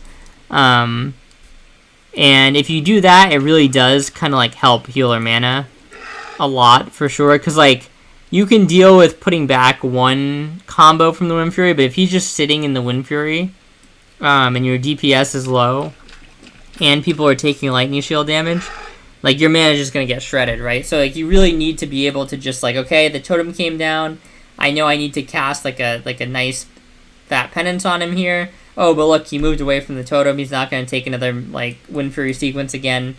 I can, you know, get my palm out there Prayer Mending out there, and toss a couple Renews to move it around to heal some of the lightning damage that the melee just did to themselves. You know, you can kind of do stuff like that. But yeah, if the tank is just taking like every Wind Fury hit because he's just sitting on top of the totem, and then the DPS are just like lighting themselves up with the lightning totem shield that the totem gives the boss, then yeah, it's just gonna be hopeless. So, like I said, the best way to avoid that is to just not DPS like after the wind, because there's an order, right? So that's why I said it's Wind Fury, Lightning, and then Magma, or it might start Magma first, but it's like Magma, then Wind Fury, then Lightning, right? So and then it just always repeats in that chain essentially. So you know that after Wind Fury, the Lightning's coming out, so that's why you just freeze DPS there, and nobody will on the boss, and that's why you won't get like a somebody accident. If everybody does that, you won't get anybody like accidentally hitting the boss as the totem's spawning and causing damage, right? And if like your DPS is really bad and healer mana is like really tight, you may need to try and do something like that. The problem with doing something like that, if your DPS is really bad, is that it's going to feel like the actual fight itself is taking forever, because now the DPS is still bad and they're not DPSing for a portion of the fight. But at least the damage going out will be very minimal. And that's something that I think a lot of people don't understand about this fight, is if you actually do all the mechanics, you don't get hit by the lightning shield, and you don't like just tank the boss and the Wind Fury forever, there's actually very little damage that goes out. So as long as you are making like a dent on the boss's health, you could sit there for a while, and I don't really think he has an enrage. So if you really need to like brute force it, that's definitely something to consider. Remember, just kill the Wind Fury totem, and then when it comes out, then don't damage the boss until the lightning totem comes out. Kill it, then go back on the boss. Another thing you can do is, if you are leaving the magma totem up, or even if you weren't, if you were killing it, right, you can leave the magma totem up, and then you kill the Wind Fury totem when it comes out, right? And then in that period where you would normally be attacking the boss before the lightning totem comes out, you go back and you clean up the magma totem then, right? And that way you're not wasting any time. I think that's like the optimal way to do this for a group that's like really struggling, right? So it's like you do damage to the boss during the magma totem, okay, and then it switches to the Wind Fury totem, and you kill that totem because you need to kill that one fast, because the thing with the magma totem is it's easy to avoid, and it doesn't do like a ton of damage unless everybody's getting hit by it, right? If everybody like stacked up on a dot and let the ball run into all of them and knock them away and did a bunch of damage, then I guess it would do a lot of damage, but typically speaking, it's not going to do a ton, right? So you can afford to have that one be up for a little bit. You kill the Wind Fury fast, and then you go on to that totem, because remember, you can't attack the boss at this point because the next totem is going to be lightning, and you're afraid to hit the boss when the lightning totem spawns and do damage to yourself. So at this point, you're hitting the totem, right, the fire totem, and then you should be able to clean that up, and then as you're cleaning that up, the other totem is probably going to spawn. Then you go right on that totem, and then you go right on boss.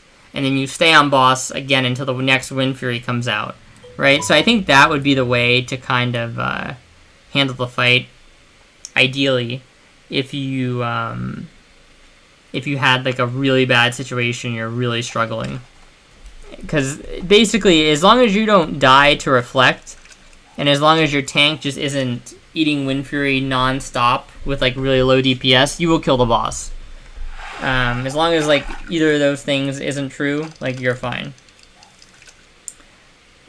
Yeah, if you guys want any more specifics about that, if you have any questions, just leave it in the comments, but I think that was pretty exhaustive, and it covers like kind of all the combinations you can do and different ways you can choose things.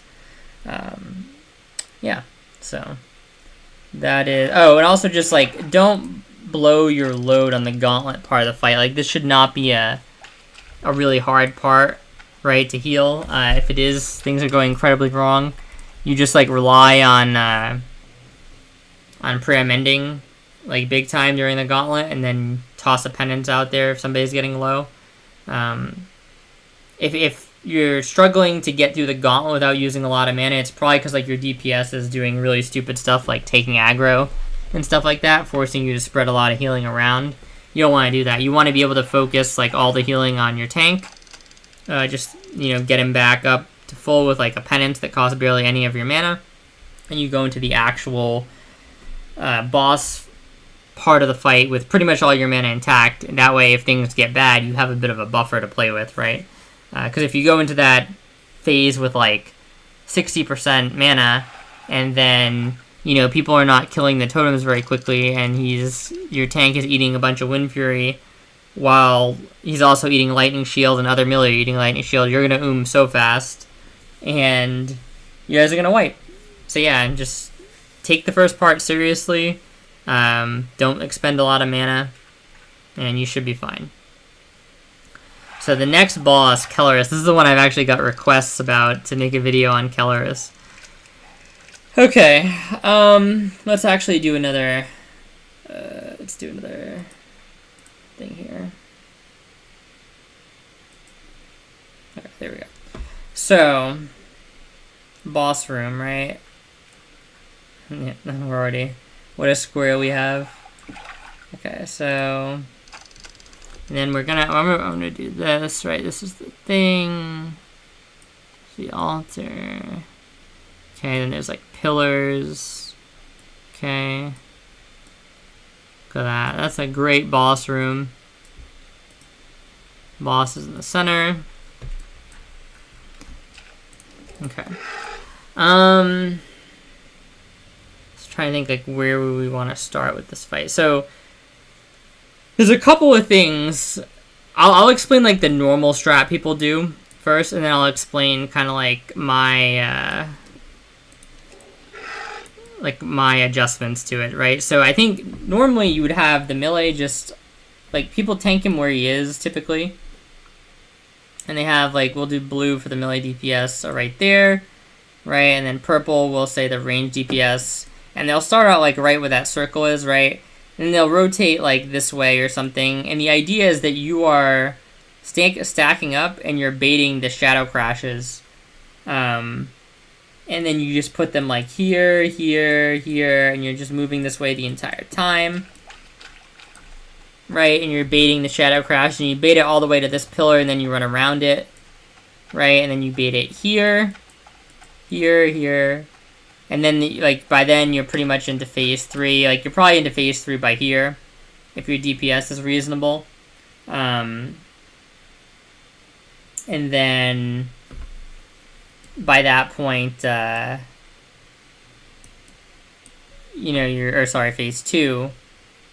And then, you're kind of just, like, spreading out, right? Because you have to spread out in phase 2, because the idea is that you cannot kick him anymore.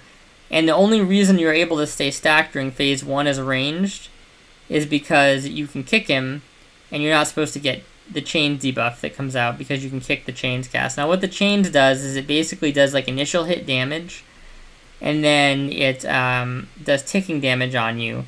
And if it hits, like, one target, so let's say I'm over here, right? Let's say I'm over here. Right, and then somebody else is over here, okay? And I get chains right here. It's gonna bounce to this guy. And it'll bounce to as many people as are there. So if there's, like, if Sally is here, and Mark is here, and Brandon's here, it's gonna fucking bounce to all of them as soon as it hits, like, the first person in that clump. Right, so and how that's prevented is your melee will just kick that cast. So in phase 1, before the boss is enraged, you should never be seeing a chains, basically. Like, it should never go out. And then in phase 2, the boss is unkickable. So what happens is you have to spread out, which means that you definitely lose this stack here. I'm just getting chased. Okay, yeah. So the problem I have with this is that in a pug group, or in like if you don't know the people you're playing with, right, you can't really rely on them to hit their kicks. I feel like you are actually better off spreading out to begin with, because if the chains does go off, the chains cast, which it will almost inevitably go off, right, if it's not a coordinated group and the other players aren't really good or something like that, then now your entire range stack has chains, and it's kind of like a problem because it costs like 4 globals to get. If you have like 4 people in your range stack, let's say that's probably about average, right? Your healers, and then maybe like the hunters. The hunters are there, and like a caster DPS. So now you're having to use like 4 or 5 globals just to get the chains off. And this is if you have a priest. If you don't have a priest, you're completely screwed, because priest is the only magic dispel. Okay, so you need a priest, and then he needs to spend those globals, and the mana is the main thing, because there's not really much else going on in that phase anyway, so you can spare the globals. But the problem is that while you're like going through the globals, the chains is ticking on the people you haven't dispelled yet, right? And you can only dispel one at a time. There's no mass dispel or anything like that. So it's just a lot of like excess mana that's being wasted if a chains doesn't go out in this manner. Whereas like if people are spread out to begin with, the chains only hits one person if the kick is missed, and it tends not to be the end of the world, right? So that's kind of why I prefer not to stack. And the whole stacking thing is very, I think people see this in retail, like maybe they watch like Race to World First, and they see like Smolderon, which is like a boss where, you know, if you're doing it World First, essentially like Limit or Echo, you're having to bait these like ground things away from, like you can't just have them everywhere, right? Because the boss is so tight that if you just put them everywhere, like you will have nowhere to stand at the end of the fight, right? Like you have to try and bait them deep, bait them on top of each other. In some cases, people are even using personal cooldowns to run into already placed buffs and bait them there, right? But this is not the case with this buff at all, or with this debuff at all, this Shadow Crash. Like, you have plenty of room in this whole room. You're not worried about there being too many of these. So the idea that you need to like pixel bait them on top of each other is just not necessary in reality. And meanwhile, you could have one baited out here, you could have one baited out here, you can have one baited out here, you can have one baited out here. And the thing is like, if you were gonna have them baited at like a distance, if you're gonna have people spread out to bait them, the time where you'd want them to be spread out is in phase 1, right? Because they shouldn't really be taking any damage, because everything from the boss should be kicked, right? And therefore, you don't have to worry about line of sight as much as a healer, because you don't really necessarily, if you're over here, right, you don't really need to be an LOS of this guy, right? Because he shouldn't really be taking damage, is kind of like the idea, right? But then again, if they're not kicking, if you're doing this strategy where you're spreading out because you're worried they're not going to kick chains, then they're probably also not going to be able to kick Mind Blast 100% either. And both of those things, for like a good group, they should be both pretty much 100% kickable all the time. But if they're not kicking Mind Blast, then you actually do need to be an LOS of everybody. Because how Mind Blast works is he'll basically just pick a target, and he'll Mind Blast it, but then he'll keep Mind Blasting it until he's like, I think he gets like 3 of them off, or like he's kicked, I think is the idea. So realistically, he should just be kicked and he should never get the ability off. But usually he's at least kicked after like the first or second Mind Blast go off. But if he's not kicked after the first or second one, he will probably kill the target absolutely if the third one goes off in most cases. So you need to be able to hit him with like a penance or something like that. Penance is like really clutch on this fight. Again, I know I keep saying that, but it's just so good. It's really good at dealing with the Mind Blast targets, which is why I love taking it on this fight. You can kind of like, you can see who's getting Mind Blasted because they'll get chunked pretty hard in your frames, and then you can be like, okay, like, I'm just going to wait a second for the next tick to hit, and then you just throw Penance in there and won't do any overhealing. And they'll survive. It's such a good cooldown. The thing is like, there'll be some times where, like, he's obviously going to go on, like, another target. Maybe possibly before Penance is back up, if he didn't get kicked, for example. So in that case, you need to be ready to cast a... probably, like, what I would do is I would just cast, like, a heal. But the thing, if you're going to cast heal, is, like, you need to cast it, like, as soon as you see the damage go out. So as soon as you see, like a target has taken that initial chunk from the Mind Blast and you can't respond with, like, Penance or a shield or something like that, you have to immediately cast heal. Because if you wait, like, a bit too long and nobody kicks the remaining portion of the Mind Blast, that target will absolutely die. The Mind Blast does very heavy damage, and yeah, it's just, you can't really mess around with it. You have to be really looking out for that chunk damage, and you have to be prepared to toss, like, a big heal on them, kind of like ASAP, if you don't have cooldown like Penance or Shield up, right? You should always have Shield up, but the thing with Shield is it just, like, gets kind of... You don't want to be using Shield if possible, because Shield is just not mana efficient, right? And mana efficiency is kind of a big deal in this fight, because the last phase, it can be very mana intensive at times. So you want to try and preserve as much mana as possible. So penancing the Mind Blasts when they do come out is what you want to be doing, but it's not always possible, right? So depending on, like, if one had just got cast and, like I said, it wasn't interrupted. Like, there have been times where I've had to use a flash. You can also use Flash Heal as well. Again, it's not efficient though, right? So this is why, like, it really helps to have good kicks, because if you kick, first of all, if you kick every Chains and every Mind Blast, then you should literally be able to enter phase 2 of the fight with 100% mana. And if you, even if you don't kick every Mind Blast, right, but you get most of the Chains, or pretty much all the Chains and most of the Mind Blasts, then the healer is going to just be able to heal that Mind Blast damage back with Penance. And again, they'll probably be in a very similar situation.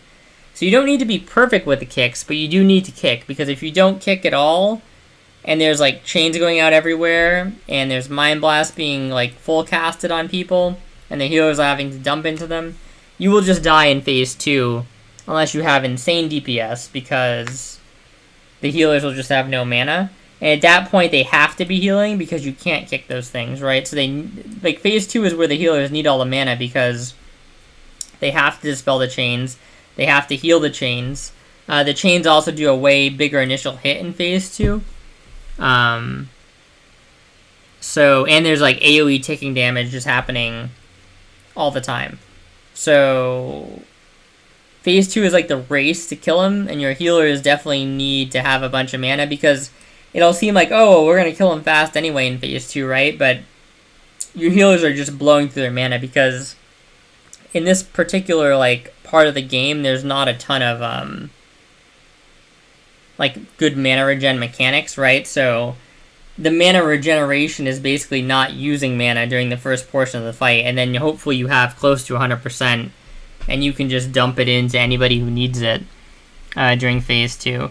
Phase 2 starts at, I believe, 35%, and the boss is not a special boss or anything, so it dies at 0.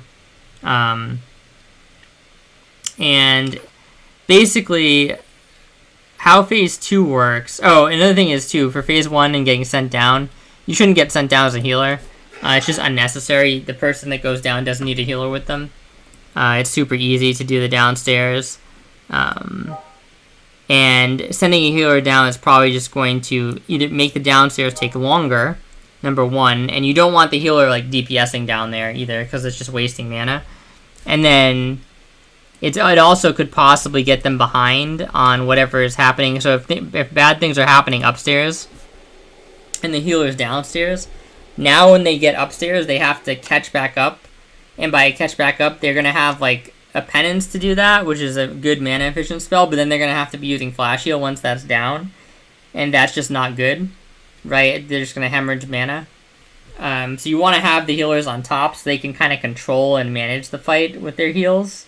Again, like basically what you would rather have a healer up top and, you know, maybe like 3 Mind Blasts get through, but they all come sort of spaced out so the priest can just penance them back to basically like full health, right? And they don't have to expend a ton of mana.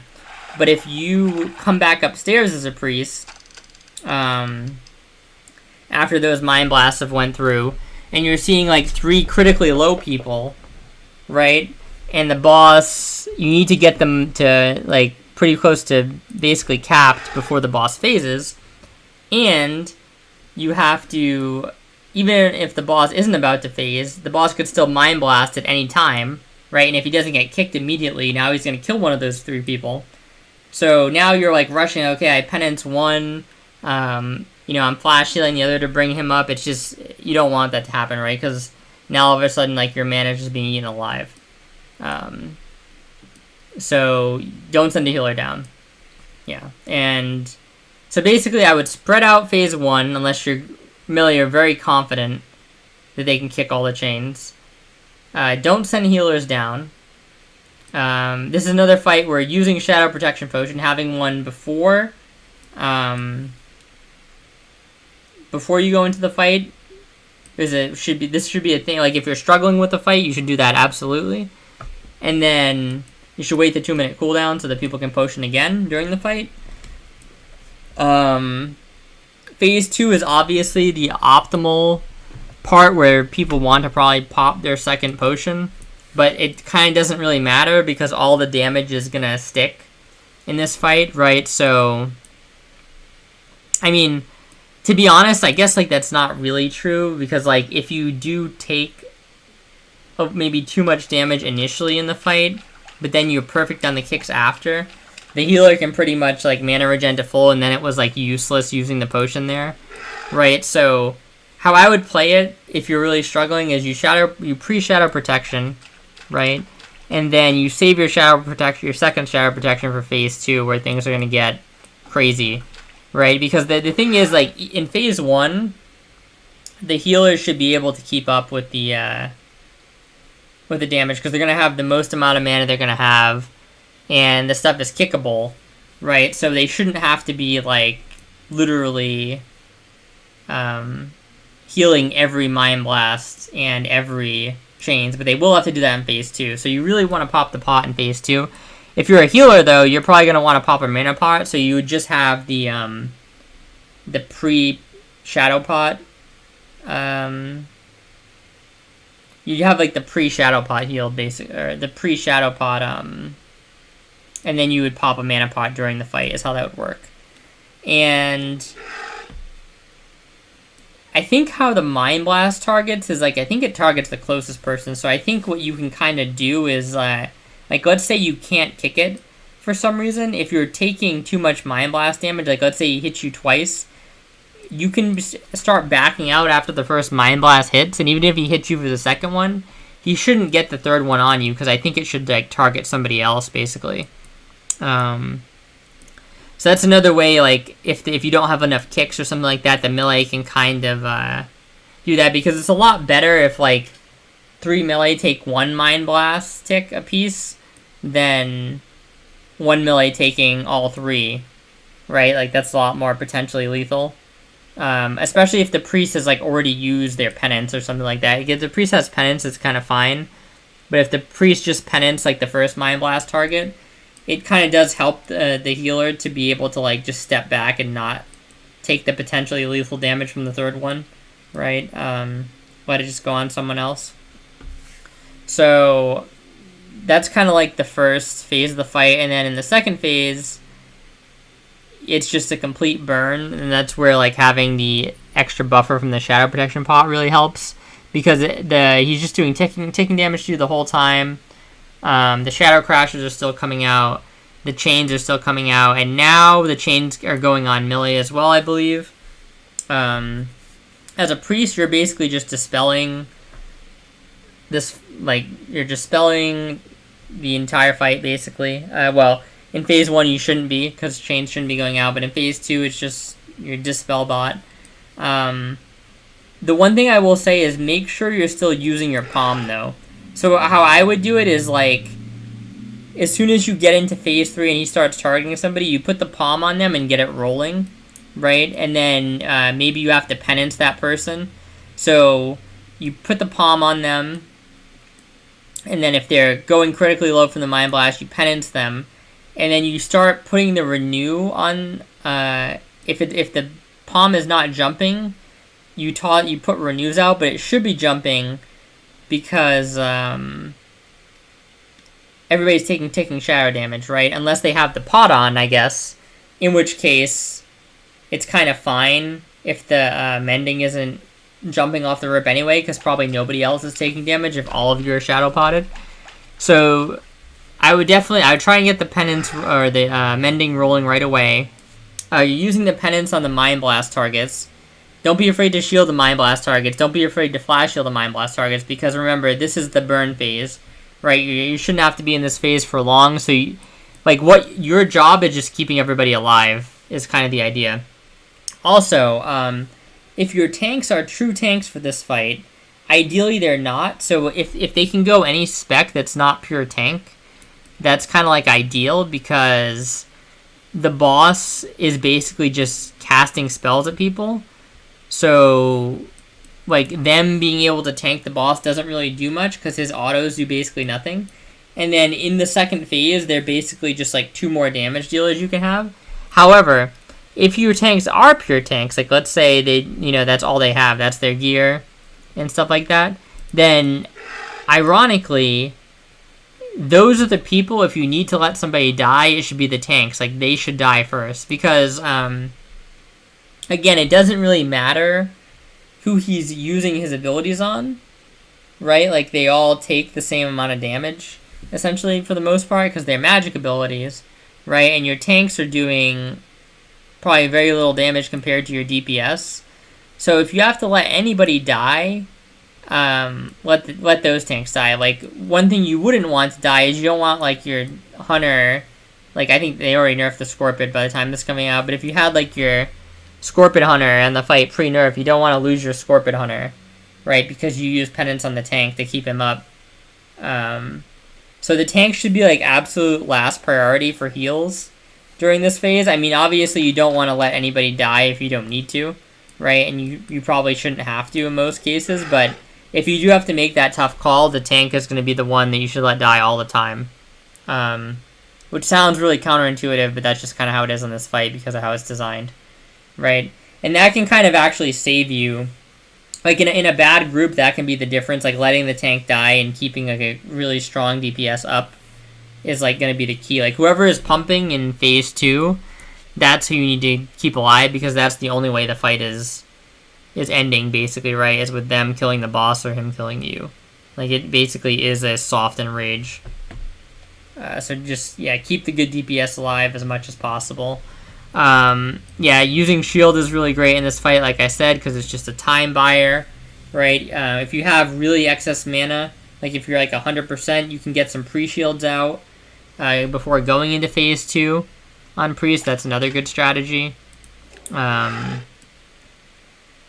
so and also you are, like I said, you are a dispel bot, but once the chains goes out and does, I think it does like 400 damage initial tick in phase 2, but then it's just doing normal chains damage, right? So don't let people die to dispel it, if that makes sense. Like, ideally, if you are the priest, like, you should be dispelling the chains and the other healer should be healing people, right? But, like, the Mind Blast does so much damage, and your penance is such a good like counteraction to it, that really like this fight is on you to carry.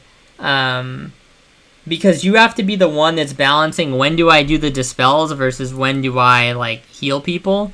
And the priority order, I think, basically just goes like, if somebody's gonna die, like you heal them, like you penance them, you shield them, you do whatever you need to do, and then you use your next global.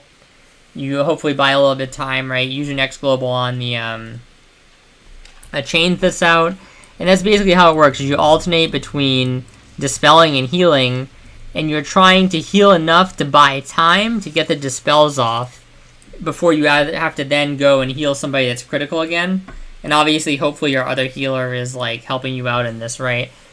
And this is the only reason why this would be like probably the more challenging fight to one heal.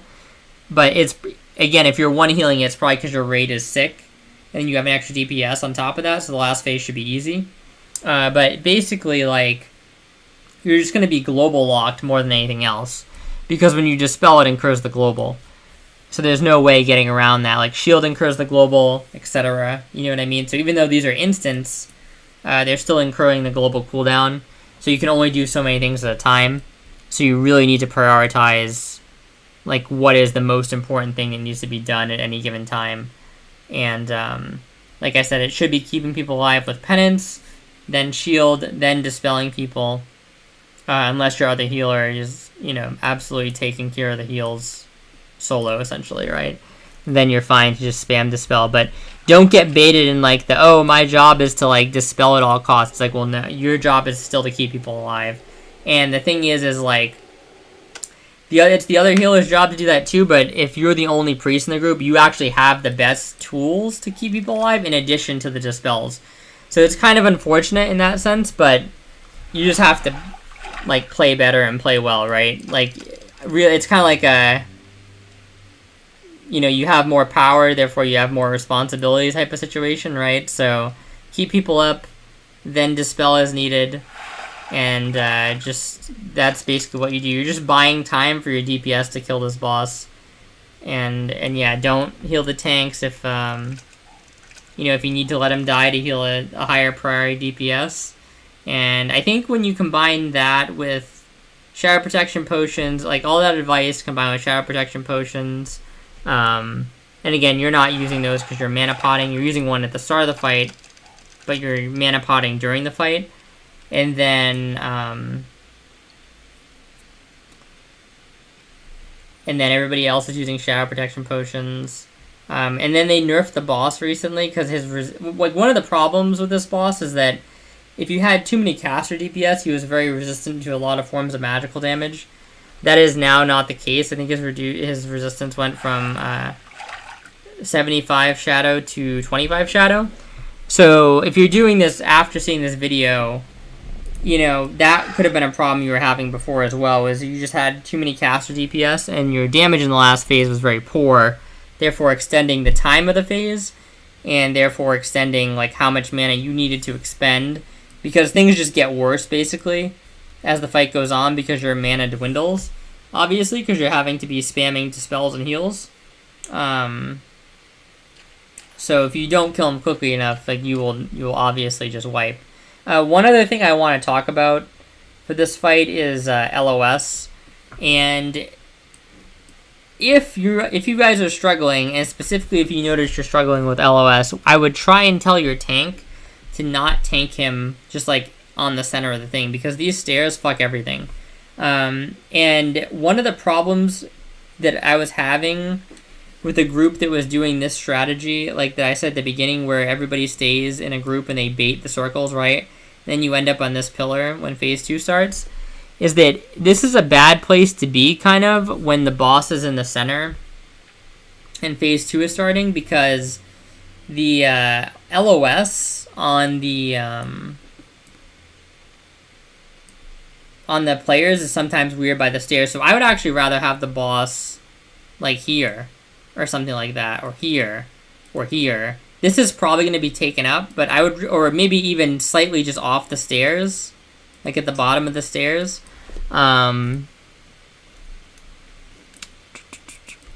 Yeah, you definitely don't... You have to be careful with the stairs and LOS in this fight, because here's the problem, right? Is, like, if you are tanking the boss in a way which makes the healers have LOS to people, they're gonna have to run into the boss. So, like, let's say you're tanking him here, right? And the healer is over here, right? And he doesn't have LOS to the DPS that are at this circle, right? Or he doesn't have LOS to the DPS that are at this circle. So he has to now run here to be able to heal them. And or like run closer to the boss, essentially. And sometimes I've had situations where I basically have to be running into melee range to like get a penance off on somebody that's about to die or something like that. And that is terrible because the boss does an AoE arcane explosion. And if you are not near the boss as a ranged, you don't have to take this damage. But if you have to run into melee as a healer because the LOS is all messed up, because the tank doesn't want to move the boss, which I don't think he can be moved in phase 2 because he's chain casting. Although it's possible maybe he doesn't cast at all times, so maybe he can be moved in between casts. But if that is the case, then what you want to do is you want to be moving him before that phase starts, so that he's not in a bad LOS position before the phase starts. And I can't really tell you exactly where to move him because it's going to depend on like where people are, where the circles were dropped, right? But basically, you guys just have to... You basically kind of want to bait stuff to one side of the room, like bait the shadow crashes during the first phase, and then in order to maximally take advantage of that... So, for example, if you did the strategy, right, where you're baiting them as a group, like we did here, right? Now, you could either bait them as a group and move this way, or you could all just kind of individually line up around this area, right? This whole, like, let me actually mark it with a... You could like all kind of like be in this sort of area at the start and either bait them, or you could do the thing where you move from here to here, right? Either work. But the idea should be, instead of keeping the boss here, you might actually just want to bring the boss here, and now you have all the bullshit already over here. And the boss is moved over here, right? So now the boss is over here. And you guys can just, like, rotate. Like, now you can play on this side. Now you can play on this side, right? You can play over here. You can bait them over here. You can be over here if these haven't grown too large yet, right? So, like, you want to play on the open side of the room in phase 2. You don't, and you want to play with clear LOS lines. You don't want to play where like the stairs are obstructing you and stuff like that. Your healers are running in, they're taking extra arcane explosion damage. It's completely unnecessary. It's just it'll get people killed because the damage in phase 2 can go out pretty fast. So, you know, if in some cases it's not even a matter of, oh shit, I have to run into melee and take an arcane explosion to heal this person. It's like, wow, if by the time I get into melee, they're dead. You know, so really pay attention to your sight lines and like how you're constructing the fight. Just it's common sense, kind of, right? Like, I know that this drawing looks horrific right now. Let's just let's reset this, right? And we'll start anew. Right. I'll just put this here. The pillars, right? So that other one looked horrific, but basically the idea is like you just want to bait the bad shit to one side of the room, right? And then you drag the boss to like here or here. This is his like original position, is orange, and you drag him somewhere, and now you have a lot more room to play with, and there's no LOS issues because people can basically be like, they can be on this side, right? And then you don't have to worry about, and they can be here even, you know what I mean? And they can bait the things to the edges, and everybody has clear line of sight to everybody at this point, right? You can even have healers on the stairs, right? You don't worry about any of the bullshit issues. Because I feel like that's where things get kind of out of hand, is, things get hectic in the last phase, and the sightlines get messed up, and people are taking ticking damage as well as taking heavy mind blast damage, and sometimes they're taking damage from chains on top of that. You know what I mean? So if you're not even in a position where you can heal everybody, it's obviously just a really tough thing to deal with. And you definitely want to be super cognizant of the LOS at all times, as you should be for every fight, basically. I'm trying to think if there's like anything else on the fight, but it tends to be like a close fight if your group is not that good. So like reapplying any dots or anything like that you have at the end, especially now since he takes more magic damage, is kind of huge. And you know, like if you're like a class like a warlock or something, it doesn't really do typically great damage on a fight like this.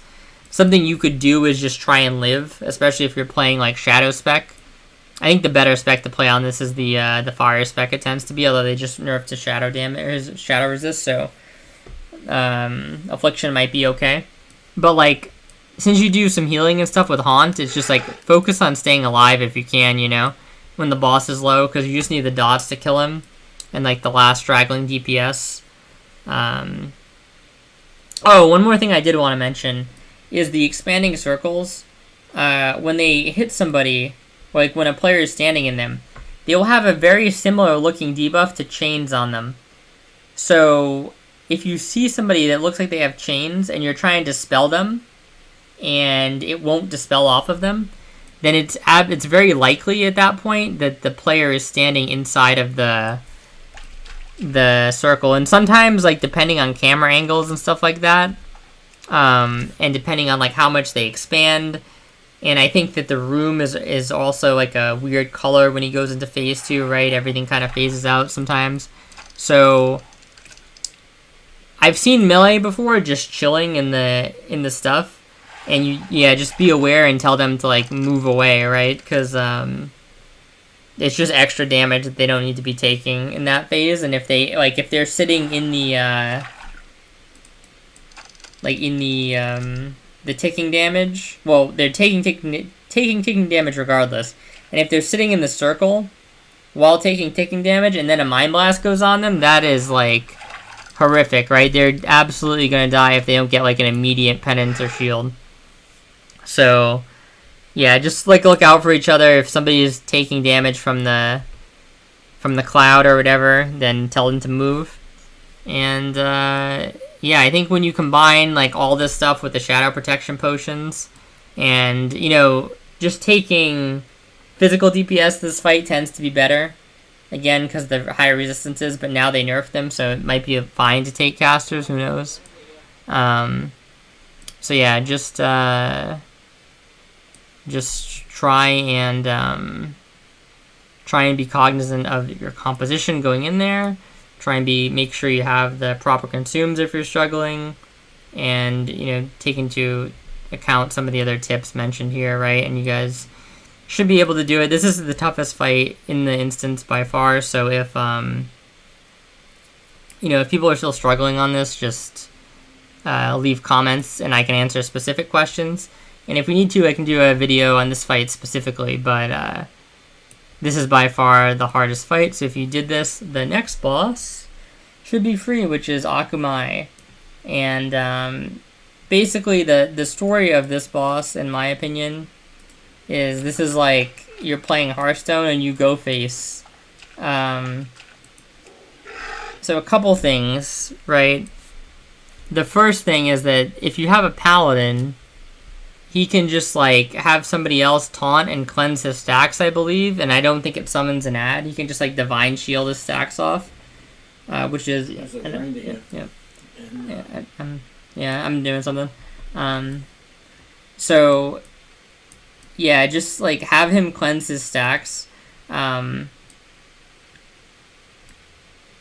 can let him get high stacks, honestly. You can probably let him get like 5 or 6 stacks. I mean, I've seen paladins go up to 10 stacks, but at that point it's kind of a bit like a bit much, right? So just I'd say let him cleanse himself at like 5 or 6 stacks by using divine shield. Don't cleanse from the fountain, because then it'll spawn the ads, right?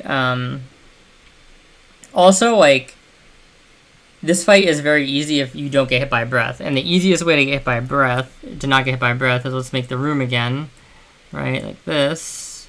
This is the room, we'll say. Right, and I think there's pillars in the back. You can LOS the breath, but the easiest way to do it is the boss is, let's say here, right? There's the red X. And you just play somewhat close to the boss. And then you watch for his cast. And to be honest, even if you didn't have like a cast bar or something and you weren't watching for his cast, you can just watch to see if he's in like facing that direction. For like, if he's facing your direction, just go behind him.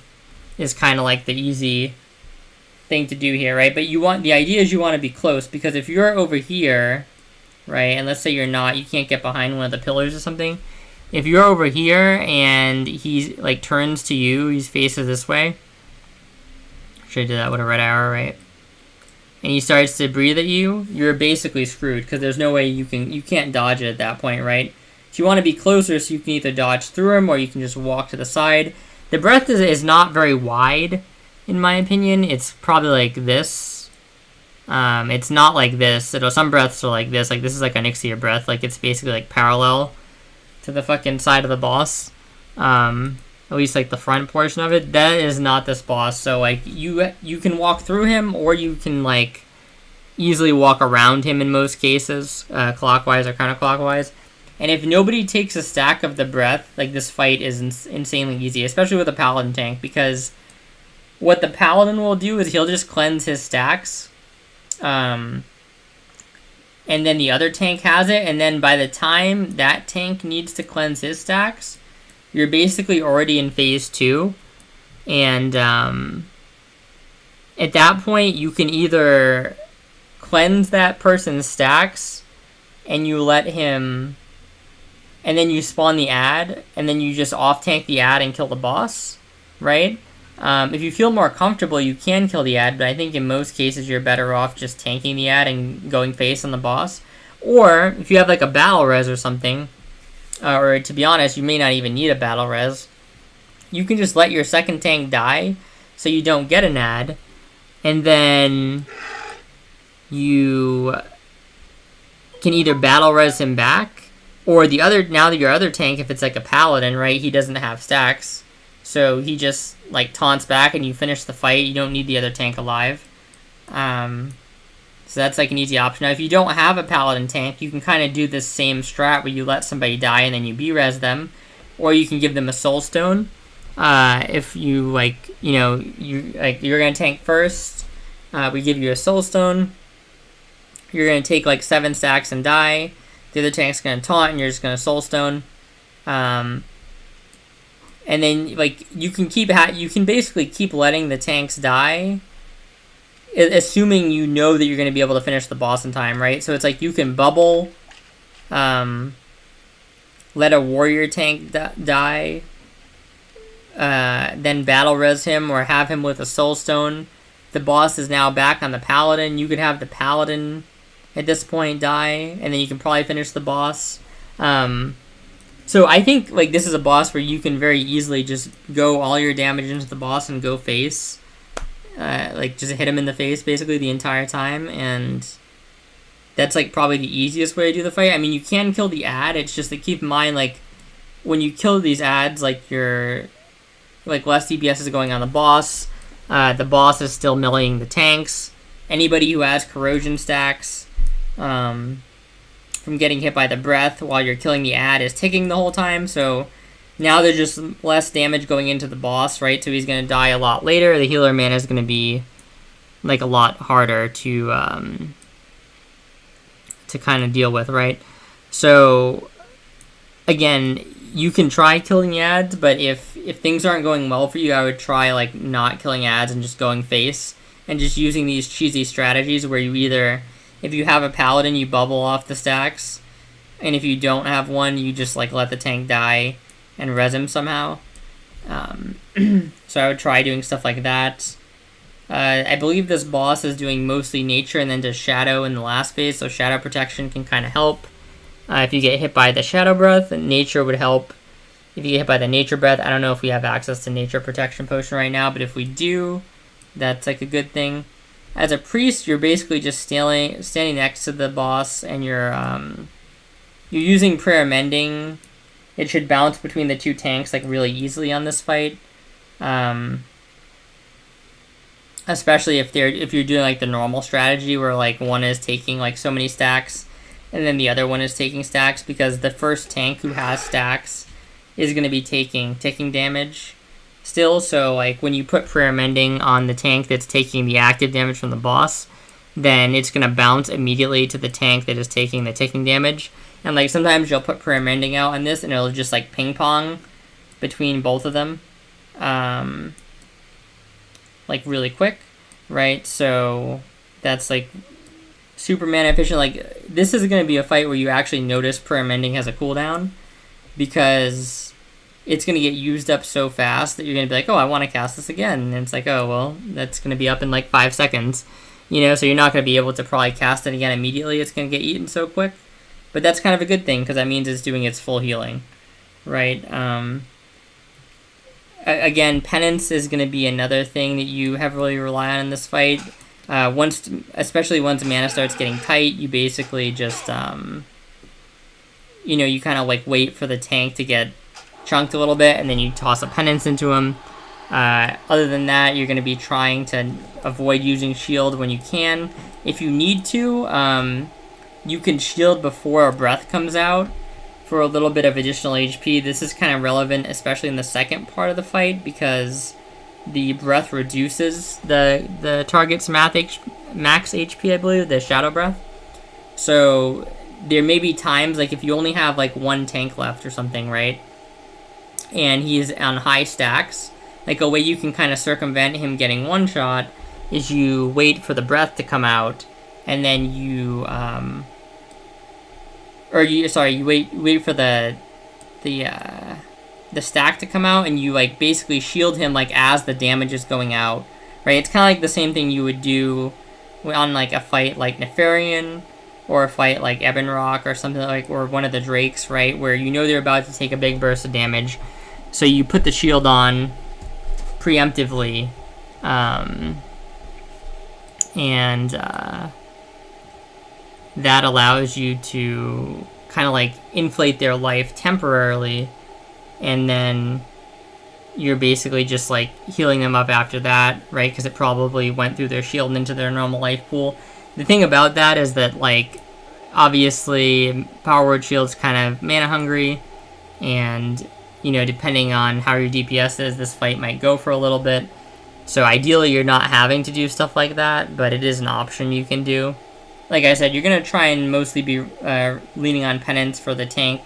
You want to lean on Penance as much as you can for tank healing, and then sometimes you're not going to have it, and you're just going to have to cast your normal heals, and that's going to eat your mana, but that's going to be hopefully fine, because you have enough time casting Penance, and then you have the Illumination for one of the heals, and between those things, like, you should hopefully be able to stretch your mana enough to be able to finish the fight, basically. Like all the fights in this, it's made way easier by having good DPS, but that's kind of like the things those are the things you can do to kind of cheat, and give you like the best chance of finishing the fight. And that's what the whole not killing Yad thing is about again, right? It's about like, okay, maybe we don't have the best DPS, so we're just going to go and attack the boss's face, so that we don't have to worry about, kind of getting overwhelmed by damage later, right? And where, like, we killed the ad, but now, like, the ad still did a bunch of damage while it was up. The people that have the stacks on them from the breath, because they didn't dodge it, they're still ticking the entire time. You want to just end this fight as quickly as possible. And, the quicker you end it, also, like, the quicker, the lower chance people are going to have it, like, making mistakes during the fight, right? So the less breaths they're going to eat, and stuff like that. If people are taking, like, a ton of stacks, like, you're just never going to kill the boss. So, for example, if, like, everybody is getting hit by every breath, or, like, 6 or 7 people are getting hit by every breath, you're never killing the boss unless your DPS is insane or your healers have, like, a ton of mana. just from like being really well geared or something like that. So that's something they're just going to need to work on. Yeah, there's not really much to say about that, but yeah, in this fight, just abuse prayer, mending, and penance, and use your normal heals when necessary. Try not to use shields, but remember it can be really useful in extending that max health when needed, but try and only do it when needed, I would say. And yeah, just dodge the breath. And if everybody dodges every breath, this boss just falls over, because the healing on the fight gets very simple at that point, because it's basically just the tanks. And that's like super easy to do, because you have prayer mending, which bounces between the two tanks really easily on this fight, and then you have penance, right? And then you have another healer as well, who's also helping out in the tanks. So when you don't have to divert any attention or any mana to healing the raid because they didn't take stacks, then it's just a super easy fight. It really just becomes a problem when everybody is getting hit by the breath, and like, you know, your penance is, or your prayer mending is bouncing all over the place, but even that's not doing enough healing because everybody's ticking really hard and stuff like that, and you're having to like keep the tank alive with penance and then bounce back between like healing this low DPS who has like 4 stacks. Like, that's where you're gonna really run into problems with this boss. But other than that, it's a very simple boss fight if people just do the mechanics. It's way easier than the last one. I think it's easier than the last one regardless. So yeah. If you can kill the 6th boss, you'd be able to kill the 7th boss. And, yeah, I think that pretty much sums it up. So that was a pretty long-winded video. This is probably a pretty long one, but we did go through every boss in the raid. I'll try and timestamp this.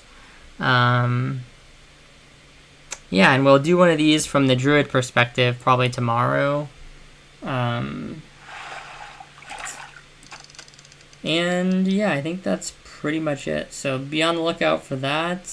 Hopefully this helped you guys. If it did, please like, comment, subscribe. If it didn't, you know, no worries, obviously. I would never expect you to like something that didn't help out. Yeah, so druid incoming tomorrow. And yeah, that's pretty much it. I'm gonna try and be back to uploading a lot more now that the craziness of the first week is pretty much behind us. So thank you so much for watching.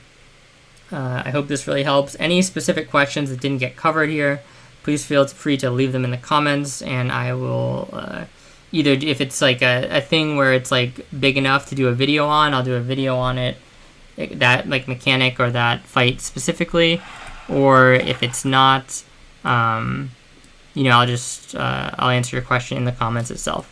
So thank you so much, and see you guys next time.